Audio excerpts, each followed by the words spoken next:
Esta es La Niñez Contada, donde entrevistamos a autores de literatura infantil y juvenil para platicar críticamente sobre las versiones de la niñez que proponen en sus textos. Bienvenidos a la primera mini lección de La Niñez Contada. En el episodio previo, donde entrevistamos a Mariana Ayala, había mencionado que para tocar el tema, para explorar el tema de lo que es y lo que no es, lo que consideramos que es y no es apropiado inapropiado para los niños, teníamos que regresar a la era de la industrialización. Pero la verdad es que la noción de una niñez inocente, que al fin y al cabo es lo que viene a controlar lo que se publica para los niños, definitivamente precede este periodo de tiempo. Por ejemplo, yo he visto en mis estudios cómo la doctrina religiosa medieval, cristiana católica, enfatiza las figuras del niño Jesús o los santos inocentes para promulgar cierta versión de la niñez. Pero lo que cambia entre pues el fin de este periodo medieval, que es por ahí del siglo XV, y la era de industrialización, que empieza en diferentes momentos en toda Europa, pero se puede decir generalmente que empieza tardíamente en el siglo XVIII,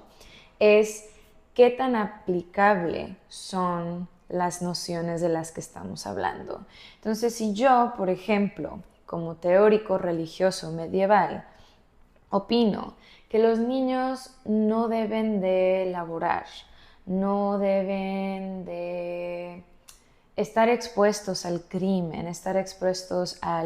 la muerte, al sexo, etcétera, etcétera, eso no concuerda realmente con la realidad campestre, que es las familias necesitan que sus niños trabajen para poder sobrevivir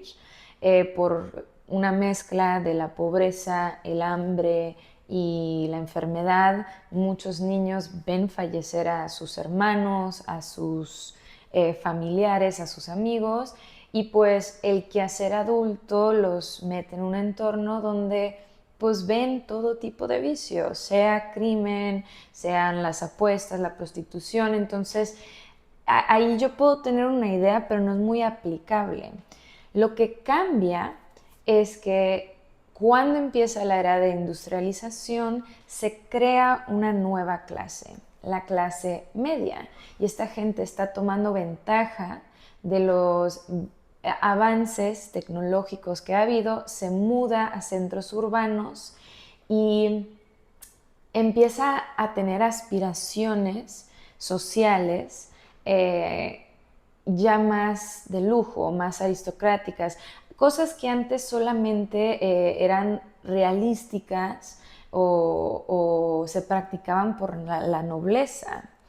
Y este momento de aspiración y de posibilidad, y este no era el caso para la enteridad de la población que se mudaba a centros urbanos, definitivamente había mucha gente que trabajaba en fábricas bajo condiciones horribles, pero esta posibilidad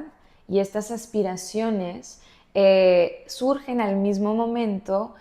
que la tecnología que permite que se formen públicos masivos de lectura, ¿verdad? En términos de producir textos, antes era pues un proceso muy largo, muy costoso, y ahora por las tecnologías de imprimir ya tenemos la habilidad de estar constantemente generando cosas que un público más grande, especialmente en lo que incrementan los niveles de alfabetización, puedan leer. Y entonces, ¿cuál es este modelo de vida aristocrático, doméstico, que se está promulgando en estos medios literarios? Es el de una vida doméstica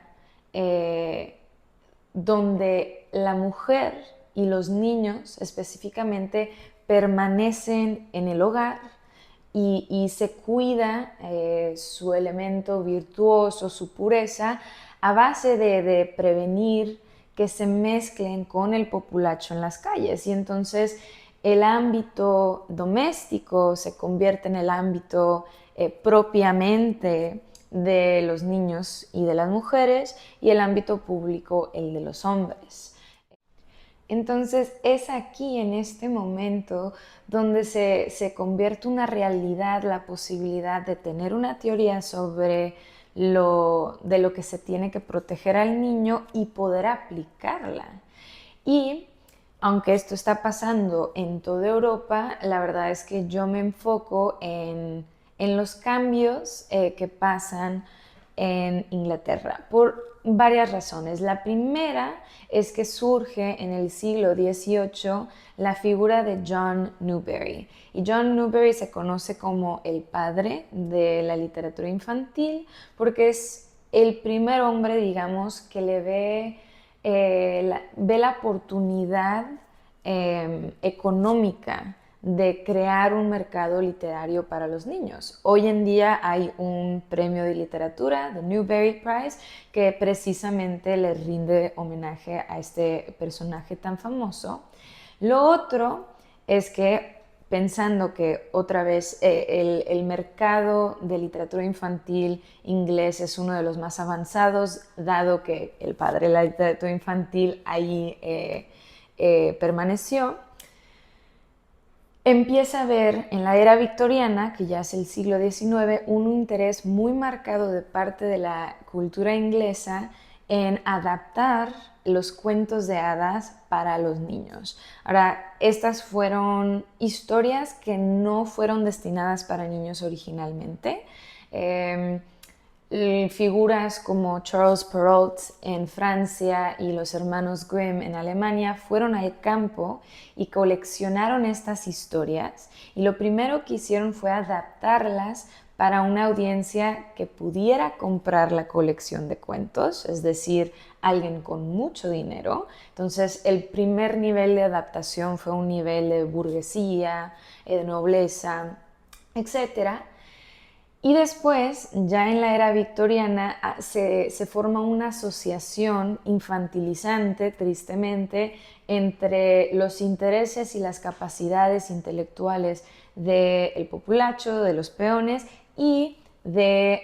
los niños. Y entonces, cuando se empiezan a adaptar estas historias, empezamos a ver mucha de esa ideología que está surgiendo socialmente en varias partes de la sociedad, que se empieza a usar en estos cuentos. Entonces, pues la versión de muchos de los cuentos que hemos oído nosotros, pues ya han sido adaptaciones de adaptaciones, siempre con una noción del niño inocente en mente. Y en este momento, en Inglaterra también específicamente, se forma lo que mucha gente llama el culto al niño, o the cult of the child, donde varios intelectuales, personas desde poetas como William Blake y William Wordsworth, novelistas como Jean-Jacques Rousseau, ya hablando del siglo XX de Charles Dickens, y políticos, empiezan a sentir que pues la niñez es algo que se tiene que explorar, elaborar y controlar a base de estas nociones de la protección a los niños. Y esta